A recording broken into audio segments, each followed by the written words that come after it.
రెండో కొరింథీయులకు రాసిన పత్రిక 7వ అధ్యాయం 7వ వచనాన్ని ఒకసారి ధ్యానం చేద్దాం. రెండో కొరింథీయులకు రాసిన పత్రిక 7వ అధ్యాయం 7వ వచనం. తీతు రాక వలన మాత్రమే కాకుండా అతడు మీ అత్యాభిలాషను మీ అంగలార్పును నా విషయమై మీకు కలిగిన అక్షాశక్తిని మాకు తెలుపుచు మాకు తాను మీ విషయమై పొందిన ఆదరణ వలన కూడా మమ్మల్ని ఆదరించు కనుక నేను మరీ ఎక్కువగా సంతోషించుకుని దేవునికి స్తోత్రం. హల్లెలూయా. మరొకసారి చూడండి. తీతు రాక వలన మాత్రమే కాకుండా అతడు మీ అత్యాభిలాషను మీ అంగలార్పును నా విషయమై మీకు కలిగిన అక్షాశక్తిని మాకు తెలుపుచు తాను మీ విషయమై పొందిన ఆదరణ వలన కూడా మిమ్మల్ని ఆదరించు కనుక నేను మరీ ఎక్కువగా సంతోషించింది. దేవునికి స్తోత్రం. ఈ మాటలు కొరింథీయుల సంఘానికి అపోస్తలుడైన పౌలు గారు తెలియజేస్తున్నారు. దేవునికి స్తోత్రం. హల్లెలూయా. కొరింథీలో ఉన్నట్టి సంఘంలో ఉన్నట్టి ప్రతి ఒక్కరికి ఈ విషయాన్ని పౌలు గారు లేఖ రాసి పంపించారు. తీతు పౌలు యొక్క ప్రథమ శిష్యుడు. దేవునికి స్తోత్రం. నిజానికి పౌలుకి ప్రియ కుమారుడు ప్రియ శిష్యుడు ఎవరంటే తిమోతి. దేవునికి స్తోత్రం. కానీ తీతుని ఈ యొక్క రాకతో ఒక ప్రథమ స్థానంలో తీసుకెళ్తాడు. దేవునికి స్తోత్రం. పౌలు కొరింథీలో ఉన్నప్పుడు సెరసాల్లో హేరోదు చేత వేయబడినప్పుడు ఆ జైల్లో ఉన్నప్పుడు పౌలు కొరకట అత్యాశక్తితో ఆసక్తితో అభిలాషతో దేవుని సన్నిధిలో ప్రార్థన చేశాడు. పౌలుని అరెస్టు చేసి జైల్లో సెరసాల్లో వేసినప్పుడు పౌలు మీదకి వచ్చినట్టు ఆ మహాపాతకాన్ని తప్పించడం కొరకు తీతు చాలా భారంతో ప్రార్థన చేశాడు. మామూలుగా ప్రార్థన చేయలేదట. అక్షాశక్తితో దేవుని సన్నిధి అంగలార్చాడట. అంగలార్పును కన్నీళ్లు విడిచాడు.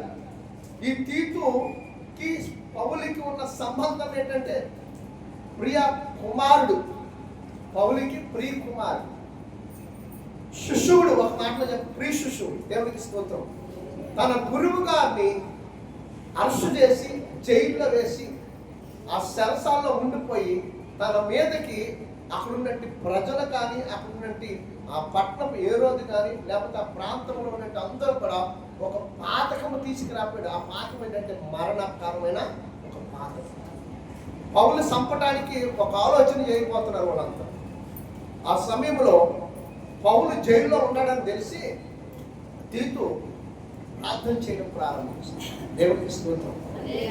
పౌలు జైల్లో ఉన్నాడని తెలిసి తీతు ప్రార్థన చేయడం ప్రారంభించాడు. ప్రార్థన చేసి చేసి చేసి పౌలు చూడడానికి ఆయన రోమా పట్టణానికి వచ్చారు. దేవునికి స్తోత్రం. పౌలు చూడడానికి రోమా పట్టణానికి, ఆ సెరసాలో ఉన్న పౌలు చూడడానికి రోమా ప్రాంతానికి వచ్చారు. రావటానికి 3 నెలలు పెట్టింది. హల్లెలూయా. ఆ రోజుల్లో కనీసం సైకిల్ కూడా లేదు. ఎడ్ల బళ్ళు జట్కా బళ్ళ మీద రావాలి. కానీ తీతు నడిచి వెళ్ళాడు. హల్లెలూయా. 3 రాత్రులు 3 పగలు 3 నెలలు రాత్రులు పగలు కలిపి 3 నెలలు పట్టిందట ఆయన వెళ్ళడానికి. దేవునికి స్తోత్రం. ఈ మధ్యలో నడుచుకుంటూ ప్రార్థన చేస్తూ ఒకవేళ అలసట వచ్చే ఆ రాత్రి అక్కడ బస్ స్టేషన్ దగ్గర కూడా అంగలాడుస్తూ ఎలాగైనా సరే మా గురువు గారిని చూడాలి, ఎలాగైనా సరే మా గురువు గారిని కలుసుకోవాలి, ఎంతో భారముతో తన దుఃఖం ఆగలేదట. వెళ్ళే వరకు దుఃఖం ఆగలేదట. వెళ్ళటమే ఎంత దూరం నడిచినా నాటికి ఎంత దూరం నడుస్తాం. ఆయన ఎక్కడో ఉన్నాడు.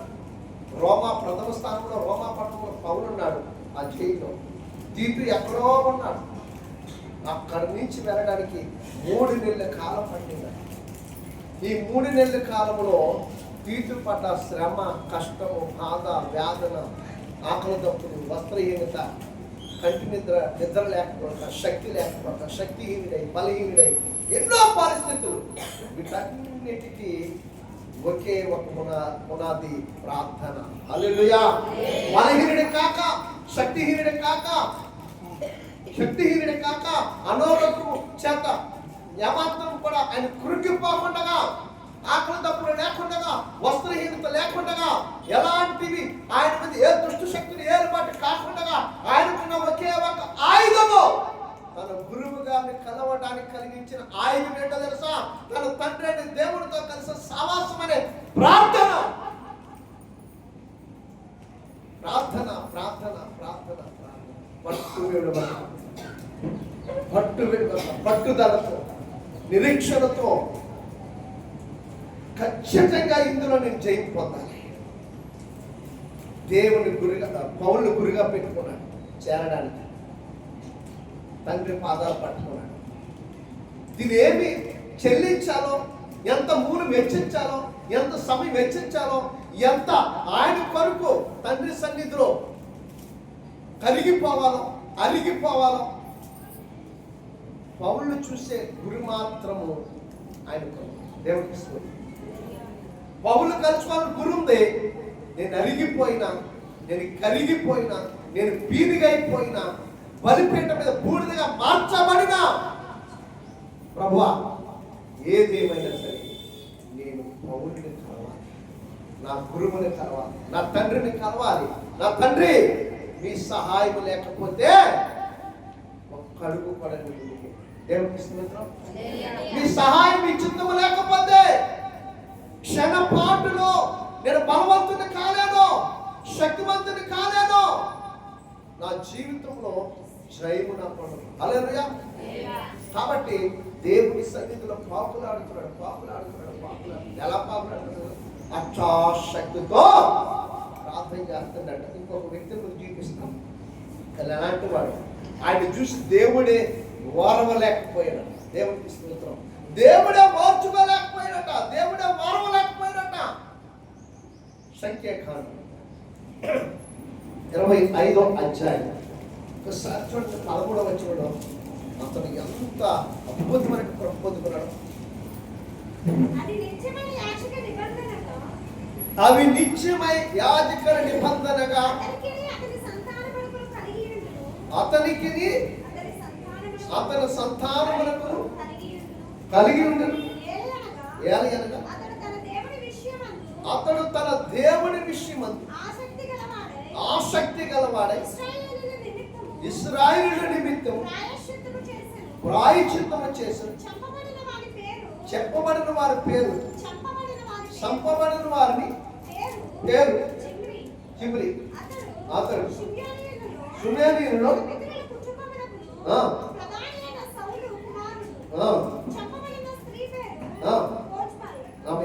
హల్లెలూయా. ఆ మాట మనం చూసినప్పుడు ప్రియులారా, ఫినియేసు ప్రార్థన చేస్తున్నాడు. ఇశ్రాయేలు నిమిత్తము ఆయన పట్ట ప్రయాసమట దేవుడే ఓర్చుకోలేకపోయాడు. ఇశ్రాయేలు రక్షణ పొందాలని, ఇశ్రాయేలు విమోచించబడాలని, ఇశ్రాయేలు పక్షముగా ఫినియేసట పశ్చాత్తాపంతో ప్రాయశ్చిత్తము చేస్తున్నాడు, బలుడు అర్పిస్తున్నాడు. దేవుడికి స్తోత్రం. కొంచెం ఆ అధ్యాయం చదివితే మీకు అర్థమవుతుంది. హల్లెలూయా. మరి మనం ఏం చేస్తాం? భర్తను ఇంటి దగ్గర పిలిచాం, పిల్లలను ఇంటి దగ్గర విడిచిపెట్టాం. వారు ఎక్కడికి వెళ్తారో, ఏం చేస్తున్నారో మనకేమైనా అర్థమవుతుంది? మన తల్లిదండ్రులు ఇంటి దగ్గర విడిచిపెట్టాం, అత్తమామలు ఇంటి దగ్గర విడిచిపెట్టాం. వారు ఏం చేస్తున్నారు, ఏం చదువుతున్నారు, అన్నదమ్ములు ఏం చేస్తున్నారు, అక్కచెల్లెలు ఏం చేస్తున్నారు, మనకి ఏమైనా అర్థమవుతుందా? మనం ఏ రోజైనా నోరు తెరిచి నా కుటుంబం, నా బిడ్డలు విడిచి వచ్చానయ్యా, వారు నాతో రావాలి, నాతో నీ సన్నిధిలో నీ ఎదురు సాగలపడాలని ఎప్పుడన్నా ఆయన సన్నిధిలో చేరి శరణ వేడావా? ఆయన పాదాలు పట్టుకుని బ్రతిమలాడావా? పిలిచానండి, రాలేదండి. రమ్మని చెప్తున్నానండి, రాలేదండి. ఆత్మలో మంట నీలో లేనప్పుడు నీ పిల్లలకి ఆ మంట సెగ తగలదు. నువ్వు మండుతున్నప్పుడు నీలో ఉన్నట్టు నిప్పు రవ్వలో నీ పిల్లల మీదకి వెళ్ళి ఆ సెగ తగిలి పిల్లలు ఏం చేస్తారట? తల్లిదండ్రులతో వస్తారు. సెగ నీలో లేదు. కనీసం బూడిదలో ఉన్నట్టు అగ్ని మండడానికి ఆ బూడిద కూడా వాళ్ళ మీదకి వెళ్ళడానికి లేదు. ఫినెహాసు ఇశ్రాయేలు ప్రజల నిమిత్తమై దేవుని సన్నిధిలో ప్రాయశ్చిత్తం చేస్తాడు. అచ్చాశక్తితో, ఆసక్తితో ఉండాలండి, బాధ్యత ఉండాలి. ఈ పరిచర్య చేయడానికి నాది. దేవుని మందిరంలో పరిచర్య నేనే చేసేవాడిగా ఉండాలి. ఒక సాప ఎత్తేవాడిగా ఉండాలి, ఒక మందిరం తుడిసేవాడిగా ఉండాలి, బలిపేటను శుభ్రం చేసేవాడిగా ఉండాలి, మందిరంలో ఉపకరణాలు శుభ్రం చేసేవాడిగా ఉండాలి, మందిరానికి ఏం లోటు ఉందో ఏం కుదురుతుందో దాని కోసం ప్రార్థించేవాడిగా ఉండాలి, సేవకుల కోసం ప్రార్థించేవాడిగా ఉండాలి, సంఘ కోసం ప్రార్థించేవాడిగా ఉండాలి, సంఘ పరిచర్యలో పాలుభాగస్లయ్యేవాడిగా మొదటి స్థానంలో క్రీస్తు శరీరంలో ఒక అవయవంగా నువ్వు చేర్చబడాలి. ఇది పరిచర్యకున్న విధానం. ఈ పరిచర్య మీరు నేర్చుకోకపోతే ఒకసారి మీరు ఆలోచించేయండి. వాక్యంలో మళ్ళీ వెళ్తారు. ఒకసారి మీరు ఆలోచించేయండి, బాగా ఆలోచించేయండి పరిచర్య గురించి. మీరు యజమానులు కదా యజమానుడే కదా. యజమానుడు వచ్చి ఇంట్లోని చక్కబెట్టి శుభ్రం చేస్తారు, నాన్న వచ్చి చేస్తారు. కానీ మీరు వదిలేసి మీరు పిల్లలు తీసుకుని అటు ఇటు పనులకి వెళ్ళిపోతారా? తండ్రి వచ్చి చేసుకొని మీకు అన్ని చక్కబెట్టి చేస్తారా? ఎవరు చేస్తారు పరిచర్య? పిల్లలే. తల్లిదండ్రులు పనికి వెళ్తే ఎవరు చేస్తారు? తల్లిదండ్రులు ఉద్యోగానికి వెళ్తే ఎవరు చేస్తారు? తండ్రి ఉద్యోగానికి వెళ్తే ఎవరు చేస్తారు? తండ్రి పిల్లలు కలిపి చదువులు కలిపి ఎవరు చేస్తారు? మరి ఇది కాదా? ఇది కాదా? మన ఇంటికైతే ఒకలాగా, దేవుని మందిరానికి అయితే ఇంకొకలాగా, దేవుని సంఘానికి అయితే ఒకలాగా, మన కుటుంబానికి అయితే ఇంకొకలాగా కాదు. అంతకంటే గొప్పది దేవుని సంఘం, అంతకంటే గొప్పది దేవుని మందిరం. నువ్వు పరిచర్య చేసే ఒక భాగంలో ఒక అవయముగా నువ్వు మార్చబడాలి. నేను ఒక సహోదరు వచ్చింది ఒక చోట ప్రార్థనకి వెళ్తే ముగ్గురు వచ్చారు. కోరుకొండ బ్రోకువారం నుంచి వచ్చారు. ఎందుకంటే రేపు ఆదివారం కదండి, ఈ సంఘంలో ఈ మందిరంలో పరిచర్య చేయడానికి వచ్చారు. ఆ భాష గారు నాకు ఫోన్ చేసి రమ్మంటే వెళ్తే ప్రార్థనలో అయిపోయింది. సాయంత్రం ఒకసారి కలుద్దాం రండి వెళ్తే సరే కాఫీ కావాలో సంఖ్య వెళ్ళాం. వెళ్తే వాళ్ళు పరిచర్య చేయడానికి వచ్చారు. అయ్యారు మందిరం శుభ్రం చేస్తున్నారు, కడుగుతున్నారు. రేపు ఆదివారం కదా, కోరుకొండ గోకారం నుంచి మందిరం శుభ్రం చేయడానికి వచ్చారు. భార్య భర్తలు పిల్లలు. దేవునికి స్తోత్రం, హల్లెలూయా. ఇది వాళ్ళ జీవితానికి నిత్య పునాది, వాళ్ళ జీవితానికి నిత్య ఆశీర్వాదం. సంఘం అంటే దేవుని యొక్క దేహం. సంఘం అంటే దేవుని యొక్క దేహం. ఆ దేహంలో మనందరం ఒక్కొక్క అవయమై ఉన్నాము. ఈ దేహంలో మీరు బాగా గమనించాలి, ఈ దేహంలో ఏది పని చేయకపోయినా దాన్ని ఏం చేస్తాం? పని చేసేవారికి దానికి కావాల్సినటువంటి వైద్యము లేదా దానికి కావాల్సిన మందులు వాడుతాం. అవునా కదా? ఈ దేహం సక్రమంగా ఉండాలంటే అన్ని అవయములు పని చేయాలి. అన్ని అవయములమై ఉన్నాం మనం. క్రీస్తు దేహంలో ఒక్కొక్కరికి ఒక్కొక్క అవయమై ఉన్నాం. మనకు పని లేదనుకోవద్దు. పని కావాలని క్రీస్తుని అడుగో, పరిచయం చేయాలని క్రీస్తుని అడుగో. నాకు పని లేదు అది చేసుకుంటారు అంటే కాదు. నువ్వేమిత్తున్నావో ఆ పంటకి వస్తావు. దేవునికి స్తోత్రం. మనం ఏమిత్తున్నామో ఆ పంటకి వస్తాం. సినిమాలు చూస్తాం కదా, సినిమాలో డైలాగులు మనం చాలా గట్టిగా విగ్రహంగా చెప్పుకొని నమ్ముకుంటాం. అది నీ జీవితానికి ఏమాత్రం కూడా శ్రేయస్కరమైనదైతే కాదు. మనం ఇంతకాలం పరిచర్యలో ఉన్నాం, ఇంతకాలం సంఘంలో అన్ని పనుల్లో పాలుభాగస్తులయ్యాం. ఎవరో ఏదో అంటారు, ఎవరో ఏదో చెప్తారు, ఎవరో ఏదో అనుకుంటారంటే కాదు.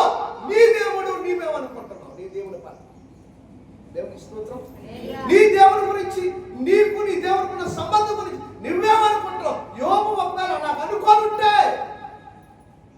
అన్ని మార్లు పుట్టపుట్టుకొని బలి అర్పించేవాడి కాదు మందిరంలో. అనుకున్నాడు ఎప్పుడన్నా యోగు? చదివారా యోగు గ్రంథం? పట్టించుకోలేదు యోగు. ఒకటే పట్టించుకున్నాడు, నా దేవుని పట్ల నేను భయభక్తులు కలిగి ఉన్నానా, నా పిల్లలు నా కుటుంబం ఏమాత్రమైన దేవునికి విరోధమైన అసహ్య కార్యములు విరోధంగా ప్రవర్తిస్తున్నారు భయపడుతూ స్వస్తు బ్రతికాడట ఈ లోకంలో. హల్లెలూయా. అందుకనే యోబు చనిపోయే పరిస్థితులు వచ్చినప్పటికీ కూడా, భయంకరమైన శ్రమ వచ్చినప్పటికీ కూడా యేసుక్రీస్తు ప్రభువు యోబును విడిచిపెట్టలేదు. తన చుట్టూ ఒక నలుగురు ఉన్నారు. మీరు చదవండి యోబు గ్రంథం. ఈ నలుగురు రాబందులాగా యోబును పోట్లాడి సూటిపోటి మాటలతో అతను విమర్శించేశారండి. ఆయన యోబు విశ్వాసం కానీ యోబు నమ్మకత్వం కానీ ఎక్కడా విడిచిపెట్టలేదు. ఆయన గురి దేవుడు. హల్లెలూయా. ఆయన గురి దేవుని మందసం, ఆయన గురి దేవుని పరిశుద్ధ కృపాసనం, ఆయన గురి దేవుని ధవళ సింహాసనమే.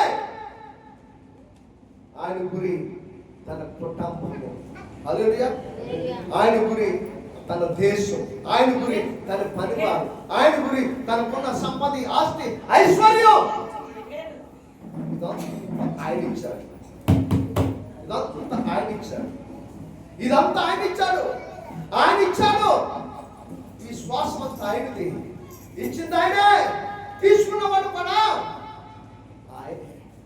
కానీ మాట ఇచ్చిన దేవుడు, మాట తప్పన దేవుడు, ఇవ్వటమే నా దేవుడికి తెలుసు. ఆయన తిరిగి తీసుకున్న దేవుడు కాదు. ఖచ్చితంగా నన్ను నా స్నేహితుల మధ్య కానీ, నా దేశ జనుల మధ్య కానీ, నా కుటుంబం మధ్య కానీ నన్ను తోకగా ఉంచడు, కింద వాడుగా ఉంచడు, అవమానపరిచేవాడుగా నా దేవుడు ఉంచడని తన విశ్వాస సత్యత విడిచిపెట్టలేదు. దేవుడి స్తోత్రం. ఆ విశ్వాస సత్యత ఏం చేసిందంటే యోగుని తిరిగి 4 వింతలుగా ఆశీర్వదించింది. దేవుడికి స్తోత్రం. 1000 వింతలుగా ఆశీర్వదించింది. హల్లెలూయా. నిశ్చయముగా ఆశీర్వాదం పొందాడు. పోగొట్టుకున్నది 2 వింతలు దేవుడు దయచేశాడు. హల్లెలూయా. ఇది ప్రార్థన, ఇది బాధ, ఇది ఆసక్తి. అక్షాశక్తి పినిహేషలాగా దేశ ప్రజల వరకు, ఇశ్రాయేలు ప్రజల రక్షణ కొరకు ఆయన ఏ ప్రాయశ్చిత్తం కలుగుతున్నాడో సంఘం కొరకు అక్షాశక్తితో, సేవల కొరకు అక్షాశక్తితో వారు ఏముంటున్నారో, ఎక్కడికి వెళ్తున్నారో, వారి ప్రయాణాల వరకు, వారు వెళ్తున్న త్రోవల యందు, వారి మార్గముల యందు సేవకుడు తిన్నాడా, ఉన్నాడా, వచ్చాడా, క్షేమంగా ఉన్నాడా, రేపు ఏం బోధిస్తున్నాడో, రేపు ఎక్కడికి వెళ్తున్నాడో, ఏ సభకు వెళ్తున్నాడో, ఆ సేవకుడు కుటుంబం కొరకు, సేవకుడు ప్రార్థన చేసే అక్షాశక్తి అనే భారము మనకు ఉండాలి సంఘాన్ని. అది లేనంతకాలం కూడా సంఘము అభివృద్ధిలోనికి రాదు. హల్లెలూయా. సేవకుడు ఈ బలిపీఠం మీద ఎంత నెత్తి నోరు కొట్టుకొని బూడిదగా మార్చబడినా, ఈ బలిపీఠం మీద బీదిగా అయిపోయినా, సంఘం ఆశీర్వదించాలని కొమ్మెత్తి ఊదినా, మీలో అక్షాశక్తి లేకపోతే మీ ఆశీర్వాదానికి మీరే అడ్డుగోడ నిలుస్తారు. మీ ఆశీర్వాదానికి మీరే ఆటంకంగా నిలుస్తారు. సేవకుడు చేసినట్టు ధూప నైవేద్యములకు, సేవకుడు అర్పించిన ధూప నైవేద్యములకు, సేవకుడు చెల్లించిన కృతజ్ఞతా స్తుతులకు, సేవకుడు చేసిన ప్రతి విజ్ఞాపనలకు, సేవకుడు చేసిన ప్రతి అంగలార్పుకు, సేవకుడు చేసిన ప్రతి ప్రాయశ్చిత్తానికి, ప్రతి కుటుంబము కొరకు ప్రాయశ్చిత్తముగా ఆయన తనకు తాను తగ్గించుకొని అప్పగించుకుని ఆయన సన్నిధిలో చేసే ప్రతి వర మీకు ఆశీర్వాదంగా మారాలి అంటే మీరు చేయవలసిన పని పరిచర్య చేసేవారు, సంఘంలో ప్రార్థించేవారుగా, పాటలు పాడేవారుగా, ఆరాధన చేసేవారుగా, వాక్యములు చదివేవారుగా, వాయిద్యాలు వాయించేవారుగా అందరికీ పని ఉంది. ఎవరికి లేదు పని? మాస్టర్ గారు పక్కడిగా ఉండడం వల్ల అందరికీ ఆయన అంటాడు, పవన్ గారు అందరికీ పని విరిచి విరిచి పంచి పెట్టాడట. హల్లెలూయా. ప్రవచించాలండి. చూడండి, ఆ మాట చూపిస్తాను. చివరిలో 2 వచనాలు చూపిస్తాం. మొదటి పడింది కొడతారు 7 చూడండి. చదివారు కదా 7 మొదటి పడింది.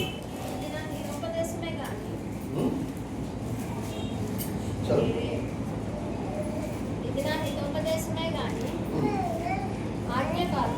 మనుషులందరూ నా వలె ఉండబోచున్నారు. ఆయనను ఒకడొక విధమునను మరి ఒక విధమునను ప్రతి మనుష్యుడు తనకున్న కృపావరమును దేవుని వలన పొంది ఉన్నాడు. నా వలనే నుండుట వారికి మేలని పెళ్లి కాని వారితోనూ విధవరాండ్లతోనూ చెప్పుచున్నాను. అపేక్షించాలి. ఈ మాట ఇంకా మీకు స్పష్టంగా 2 కొరింథీయులకు రాసిన పత్రికలో ఒకసారి చూడండి. 14:39 1 కొరింథీయులకు 14:39 1 కొరింథీయులకు 14:39 మీకు స్పష్టంగా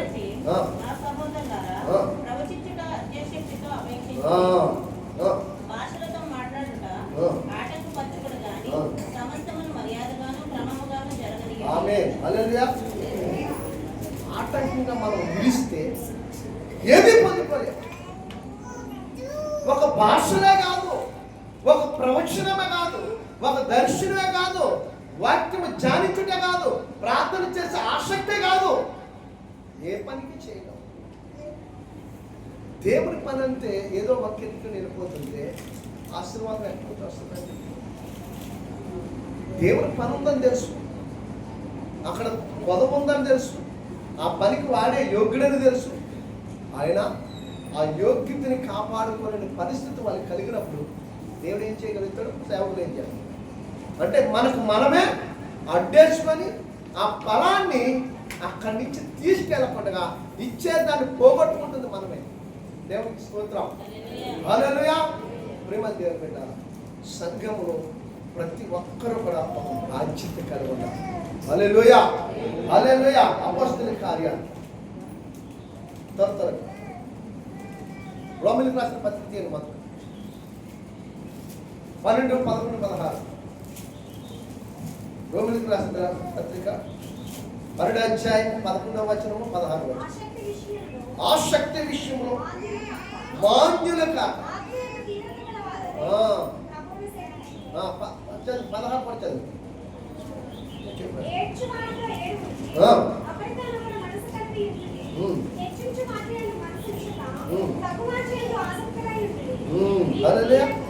ఇది 17వ వచనం మీరు చదవండి. 11 నుంచి చాలా సంగతులు, శ్రేష్టమైన సంగతులు కలవాలి. హల్లెలూయా. అన్ని ఇవి మనం కలిగి ఉండాలని స్పష్టంగా అక్కడ రాయబడి. హల్లెలూయా. మాంద్యులై ఉండకూడదట. 12వ అధ్యాయంలో ఆ 11వ వచనంలో చెప్తున్న మాట ఆసక్తి విషయంలో స్వామర్లై ఉండకూడదు, బద్ధకస్తులై ఉండకూడదు, నిద్రపోతులై ఉండకూడదు, నిర్లక్ష్యం కలిగిన వారుగా ఉండకూడదు, వంకర ఆలోచన వంకర బుద్ధులు కలిగిన వారుగా ఉండకూడదు, వంకర తలంపులు కలిగిన వారుగా ఉండకూడదు. దేవుని పని అంటే ఏమాత్రం ఆలస్యము చేయకుండా చెప్పిన పని చెప్పినట్టుగా చేసి ఆ పనిలో ఆశీర్వాదకరంగా ఉండేలాగానే ఉండాలంట. అదే ఆసక్తి విషయంలో దేవుడు మాంద్యులై ఉండొద్దు అని దేవుడికి స్తోత్రం. ప్రార్థన చేద్దామంటే బలహీన పడిపోతే ఎలా? భాస్కర్ చేస్తారు. భాస్కర్ అంటే గట్టిగా చేయండి. గట్టిగా అంటే మీరు పోయినా పర్లేదు, మాకు మాత్రం ప్రార్థన ఆశీర్వాదకరం. హల్లెలూయా. హల్లెలూయా. ప్రియులారా, నాకచ్చు గమనించి మీరు చెప్తే ప్రార్థన చేయడం, మీరు చెప్పకపోతే చేయకపోవడం సేవకులు చెప్పుకోవడం. నేను ప్రార్థన చేస్తున్నానా లేదా అనేది ఆయనకు తెలియాలి. చేసే ప్రతి ప్రార్థన కుటుంబాలుగా చేస్తాం. కుటుంబాల కొరకు కన్నీరు పిడిస్తాం. కుటుంబంలో ఏ ఒక్కరికి కూడా ఏ విధమైన ఏలుబడి కాబట్టి చెడ్డది, కీడిది, దుష్టత్వముతో ఏ విధమైన బలహీనతలు, శక్తిహీనతలు కలగకూడదని చాలా వేదనతో ప్రార్థన చేస్తాం. ఎందుకంటే మీరు అందరూ సంతోషం ఉంటే సేవకులు సంతోషం ఉంటారు. మరి సేవకులు ప్రార్థన చేస్తే మనం ఏం చేద్దాం? నిద్రపోదామా? ఒకసారి చూడండి సంఘం ఏం చేసిందో. అపొస్తలుల కార్యాలు త్వరగా 12వ అధ్యాయం 5-6 వచనాలు 7వ వచనం చూడండి. త్వరగా నేను ముగించాను.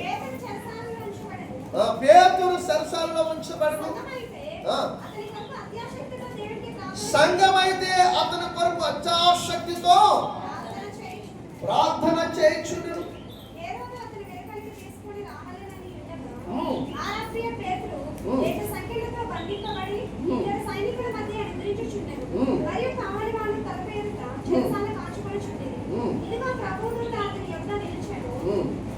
అతడు ఉండిన గదిలో వెలుగు ప్రకాశించెను. హల్లెలూయా. చదివే దూత పేతురు ప్రక్కన పెట్టి ఆ. త్వరగా రమ్మని చెప్పి అతని లేపగా ఆ. సంఖ్యలు అతని చేతుల నుండి ఆ. ఊడిపడెను. ఇక్కడ 2 విషయాలు మనం చూద్దాం, తర్వాత మీరు చదవండి. హల్లెలూయా. పేతురు సెన్సార్లో ఉన్నాడు, బాగా గమనించాలి. మీ పాస్ గారు సెన్సార్లో ఉన్నారు, మీరు ఏం చెప్తారు? చేయాలా? ఎలా చేయాలి? ఫోన్ చేసుకున్నామా, అయ్యగారు జైల్లో ఉన్నారని ప్రార్థన చేద్దాం, మీరు చేయండి మీరు చేయండి అని కాదు. ఏం చేశారట? సంఘం అంతా తలుపులు తీసి మందిరానికి వచ్చి సంఘం అంతా కూర్చొని ఒకరు చెప్పుకొని ప్రార్థన చేయడం ప్రారంభించారు. దేవుని స్తోత్రం. పేతురు గారు ఏం చేస్తారు చెప్పండి అమ్మా. పేతురు గారు ఏం చేస్తారు? చదివారు కదా. పేతురు గారు ఏం చేస్తున్నారు? సంఘం ఇక్కడ అక్షాక్షులతో ప్రార్థన చేస్తుంది. పేతురు జైల్లో ఏం చేస్తున్నాడు? 2 సైనికుల మధ్య పేతురు జైల్లో ఏం చేస్తుంది చెప్పండి. బాగా చెప్పక్క. మరి అది చెప్పాలి. పడుకోవడం ఏంటక్క? సెరసాల్లో పేతురు గారు 2 సైనికుల మధ్య నిద్రపోతున్నట్టు గుర్రు పెట్టి, ఎంత ఆశయపడంగా లేదా? సంఘం ఏమి ఇక్కడ బాధతో ప్రార్థన చేస్తుందా? ఉదయ్ కుమార్ గారు శుభ్రంగా జైల్లో పడుకున్నాడా? మళ్ళీ ఆయనకు 2 సైనికులు సెక్యూరిటీ. దర్శన పదంగా లేదా వినడానికి? కానీ ఆ సందర్భం అది చెప్పేవారు మాత్రం పేతుడు తిడుతూ చెప్తుంటారు. ఇక్కడ అది కాదు. నేను ఇదే సందర్భాన్ని ఒక సేవకులతో నేను సంభాషణ చేసినప్పుడు ఆయనకు అర్థమయ్యేలా చెప్పా. ఆ ఒక్క ముక్క పట్టుకుని ఆయన నిద్రించున్నాడు అంటాం. ఆ కిందకి రా, ఆయన చుట్టూ ఒక ప్రకాశమైన వెలుగు, ఆదాముకి గాఢ నిద్ర, గొప్ప నిద్ర కలిగి చేసి ఏం చేసినట్టు దేవుడు? ఏం చేశాడు? ఆదాము నిద్ర చేసి చెప్పండి అమ్మా. మొదటి అధ్యాయంలో ఏం చెప్పండి? గాఢ నిద్ర చేసి తన నిద్ర పొందుతా ఎముకలు తీశాడా? మరి అలా చెప్తాను కదా, ఆదాము నుంచి నువ్వు వచ్చావు. హల్లెలూయా. ఇప్పుడు పేతురు గారు ఈ శరసాల నుంచి బయటకు రావాలంటే సంఘం అక్కడ ప్రార్థన చేస్తుంది. దేవుడు పరలోకం నుంచి తన దూతలు పంపించాడు. దూతలు వెళ్ళాలంటే అక్కడ పేతురికి మగత కలగాలి, నిద్ర పట్టాలి. అక్కడ పేతురికి నిద్ర పట్టడమే కాదు కానీ, దూతలు పంపడమే కాదు కానీ, అక్కడ ఏ రోజు కూడా నిద్ర పట్టలేదు. తప్పకుండా దేవుడు భయపడతాడు. ఆ రాత్రి ఎవరికి నిద్ర పట్టాలి? ఆయన వెలుపలకు తీసుకురావాలని శరసాల వేయించిన ఏ రోజుకే. అవునా? దానియాల్ని సింహాల పోలు వేసినట్టే అశ్వేష్ రాజుకే నిద్ర పట్టలేదంట రాత్రి అంతా. దేవునికి స్తోత్రం. ఉరుకొయ్య ఆమాను మొద్దుకైకి ఉరికాయ వేసినప్పుడు ఆ రాత్రి దర్వేష్ రాజుకి నిద్ర పట్టలేదంట. నాక చూడండి మీరు. హల్లెలూయా. ఏ రాజు అయితే తీర్పిచ్చాడో, ఏ అధిపతి అయితే తీర్పిచ్చాడో వారికి నిద్ర పట్టలేదు. ఈ భక్తుల కోసం దేవునికి స్తోత్రం. ఇక్కడ సంఘం ప్రార్థన చేస్తుంది. ఇక్కడ 2 సైనికులు అడ్డుగా ఉన్నారు, పేతురు కాపుదారు. ఈ సైనికులు లేకపోతే ఇక్కడ ఏ రోజు అనుకుంటాడు ఇతను బయటకు తీసుకురావాలి, వెలుపులకు తీసుకుని పంపించాలని ఏ రోజు అనుకుంటాడు. దేవునికి స్తోత్రం. ఎలాగైనా సరే ఈ సింహాల పోల్లో వచ్చి దానియాల్ని ఈ పోల్లో వేయకుండా సింహాల పోల్లో పడకుండా కాపాడాలని అనేకమైన ప్రయత్నాలు ఇక్కడ అశ్వేష్ రాజు చేస్తాడు. సరే చేస్తున్నాడు. ఇంకా ఖచ్చితంగా అందులో ఇవ్వాల్సిన పరిస్థితి వచ్చింది. ఆ రాత్రి అంతా ఉపవాసం ప్రార్థన చేశాడు. మీ దేవుడి జీవం కలిగింది. హల్లెలూయా. ఆమాను చేసిన ప్రతి కుతంత్రము, ప్రతి కుయుత్తు మొద్దుకైన గురిగా మారింది. ఈ ఉరిని తప్పించడానికి ఆయన శాసనాలే తిరిగేస్తాడు. హల్లెలూయా. దర్వేష్ చూశాడు దేవుడి గొప్ప కాలం 3 దినాలు ఉపవాసం ఉన్నారు. ఎస్తేరు తన జాతి కొరకు ఎస్తేరు ఉపవాసం ఉంది. హల్లెలూయా. 3 దినాలు ఉపవాసంలో ఏ మొద్దుకైకైతే ఉరికొయ్య ఏర్పాటు చేస్తాడు ఆమాను, అదే ఉరికొయ్య మీద ఆమాను వెళ్ళాడు. హల్లెలూయా. హల్లెలూయా. అక్కడ రాజులకు నిద్ర పట్టలేదు, ఇక్కడ సంఘానికి నిద్ర పట్టలేదు, ఇక్కడేమో ఈ రోజుకి నిద్ర పట్టలేదు. సంఘం అక్షాశక్తితో ప్రార్థన చేస్తుంది. పేతురు బయటకు రావాలని దేవుడు దర్శించాడు, తన దోపలు పంపించాడు, పేతురుని బయటకు తీసుకొచ్చాడు. పేతురు అనుకున్నాడు తెలుసా, ఇంతకాలం చదివితే ఏమనుకున్నాడు తెలుసా, ఇది కళ,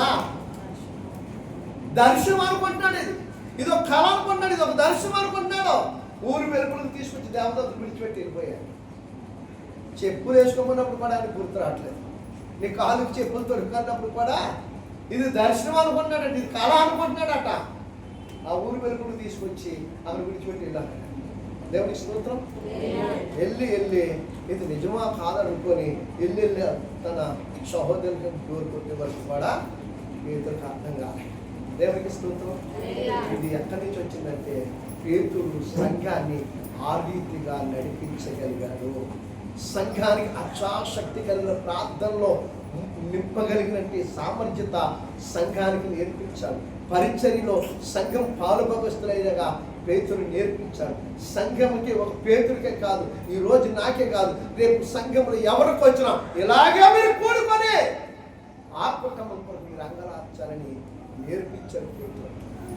ఎస్తేరు నేర్పించింది, దానియేలు నేర్పించాడు. శద్రకు మెషకు అబేద్నెగో విషయంలో దేవుడే కలుగు చేశాడు. హల్లెలూయా. పేతురు విషయంలో దేవుడే కలుగు చేసుకున్నాడు.